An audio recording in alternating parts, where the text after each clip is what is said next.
So I had something very exciting happen. I was driving in the sort of Alexander, Zetland area, and I was driving very slow at the time, and I was looking at turning left, and then this Aboriginal guy just ran on the road and started banging on my window, and I was a little bit taken back and wondering what his problem was or whether he wanted help. And I think I actually pressed lock the door, which actually would have unlocked the door because this car actually automatically locks.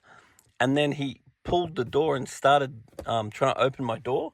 And then I was trying to stop him from opening the door. And he was yelling and screaming and banging on my car. And I was quite confused because I really couldn't figure out what he wanted to do. And then suddenly he just ran off in front of the car, even though the car was slowly moving forward.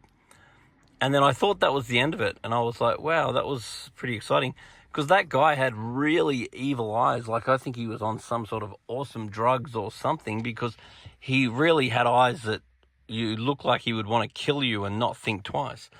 Then suddenly, he burst in this door. And as soon as he burst in the door, I just slammed on the accelerator and started going really fast. And this car actually goes 0 to 60 pretty damn fast. And then he's trying to grab hold of something. I'm glad he didn't manage to get hold of the handle. And then further up, there was a right-hand turn. So while he's trying to secure himself in the car, I just hooked a right at about, maybe I'm exaggerating, 60 Ks, and I flew around the corner, and he just went flying out of the car. So, oh, that's right. And as he jumped in, he yelled, "Give us your effing car, see?" And so obviously he wanted to steal my car, and he obviously thought that I would be polite enough to get out of my car.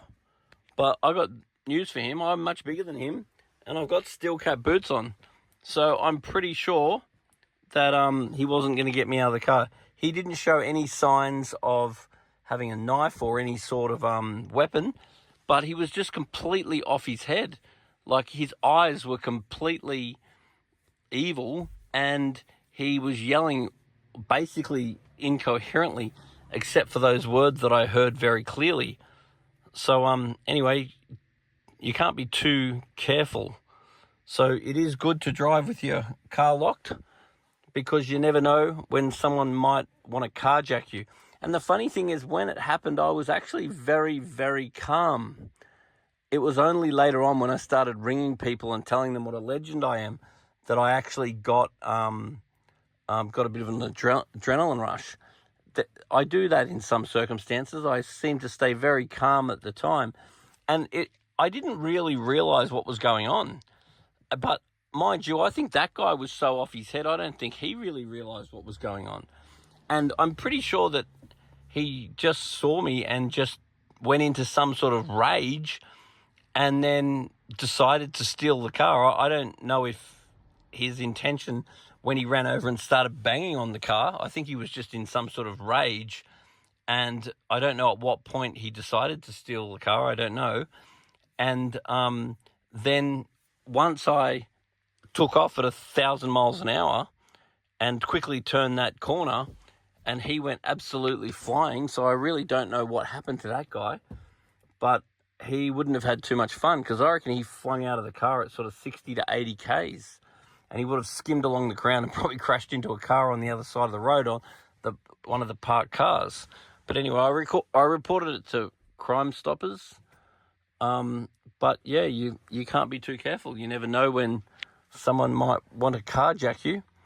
And I'm glad that my reflexes were so quick, because if I was a little old lady or something, then he would have stolen my car.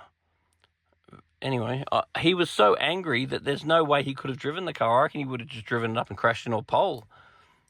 It was very exciting. Anyway, let us know if you've got any exciting stories like that. And I'd like to nominate myself as Legend of the Week.